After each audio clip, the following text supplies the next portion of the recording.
How you folks doing? Hero of None here with your Mundus Minute on June 19th, 2020.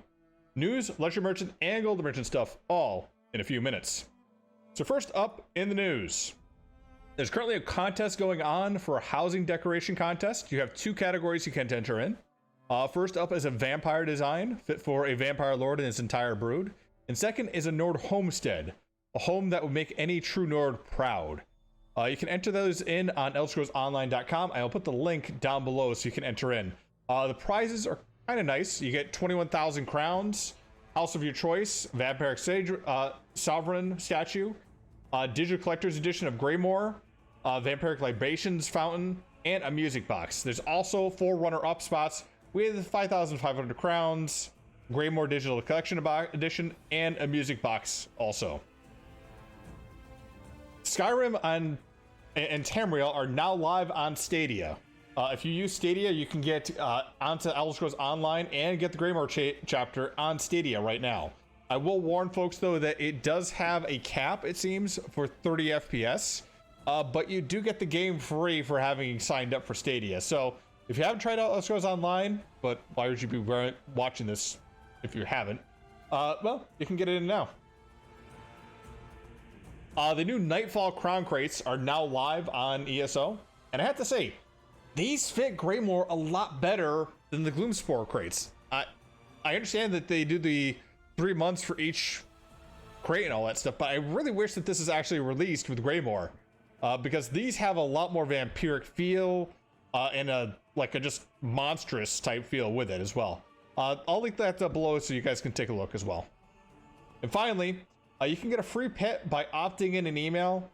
Basically, you opt your email in to get ESO marketing notifications, and you'll get a free pet, which is a dwarven spider, which is kind of on fire. Interesting. So if you're interested and you have a spam email that you have linked to your Elder Scrolls Online account, maybe you want to hook it up. All right, let's take a look at the Lecture Merchant and Gold Merchant for today, huh?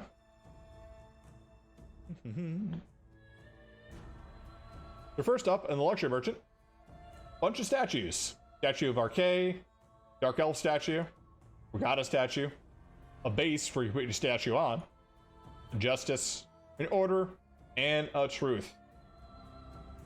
All kind of interesting. Go up to the Lecture Merchant in Cold Harbor to get all those. Next up on the Golden Merchant, for 150k, Necklace of the Weird. Magic recovery, spell damage, magic recovery, and we use a magic ability to remove up to 5 negative effects from yourself. If I concur once every 15 seconds. Interesting build. If you're going to be using a magic character that doesn't have a Purify, and you don't want to have Purge on your bar, this is actually kind of nice. It takes out a lot of the side stuff, but you're also giving up damage as well. If you're looking to be a healer and removing sets, there's other sets out there that are a little bit better than this. Particularly Curse Eater, which will work per person as well. Remember, this only works on yourself though. So if you're maybe trying to solo out inside PvP land or trying to solo some bosses, might work out for you, but otherwise you might want to skip over this one.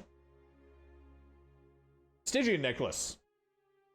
Spell damage, stamina, magicka, and when you sneak or invisible, your damage done with magic abilities is increased by 20%. I would say this is kind of weird because this is, you can see it's a double set here using stamina and magicka, and then the 5-piece bonus here is using sneaking. Your magicka abilities are increased by 20%, so why is your stamina being boosted with a 3-piece bonus? I don't know. But with the new changes to Vampire, this is kind of interesting because you can actually kind of sprint away, and that means any dots that you put on would be increased by 20%. Putting on the other set there with the Brutality buff would make this kind of interesting for the fact that it's going to be boosted another 20% on top of everything else. But remember, it's only done with magic abilities, so it's not proc sets necessarily. I haven't tested that myself. So maybe just skip this one here. It's a weird set in general. Maybe there's a build out there to run with it. You guys can post it in the comments. Next up, Overwhelming Necklace for 250k.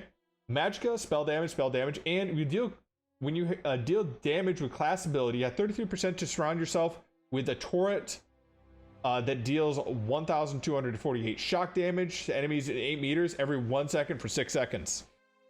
50% of the damage dealt this way will restore your magicka. That can occur once every 6 seconds. Don't know. This is interesting here, just the fact that it gives you magicka back, and it's really good to get some of that magicka back.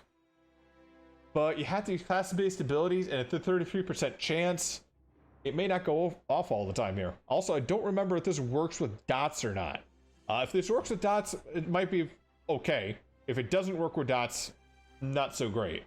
Again, probably a PvP build would do this over anything PvE based. And then finally, Ebon Necklace for 250k. Maximum health, 4% healing taken, and increase the max health by 1,000 of you and 11 other group members and 28 meters of you. A really good set for PvE, almost meta for almost any tank. I would definitely pick this up if you never do a dungeon, but if you never do a dungeon, why do you need a tanking set? Kind of weird. But if you're using this for PvP, maybe you have a build for this and you're just being tanky out there. Honestly, most people just go min-maxing for damage. But however you want to do it. If you want to get this out of Crypto Hearts 1 or 2, it's very easy to do though. So do you want to spend 250k? If you have the gold, maybe. And finally, for 100k, Lambrus's Arm Cops and Valkynscoria's Arm Cops. I will say both of these are good, but they are shoulders, and you can probably just gamble away some keys and get it a lot cheaper than the 100k they're asking for. All right, folks, I'm Hero of None. That's the Mundus Minute. See y'all in Tamriel.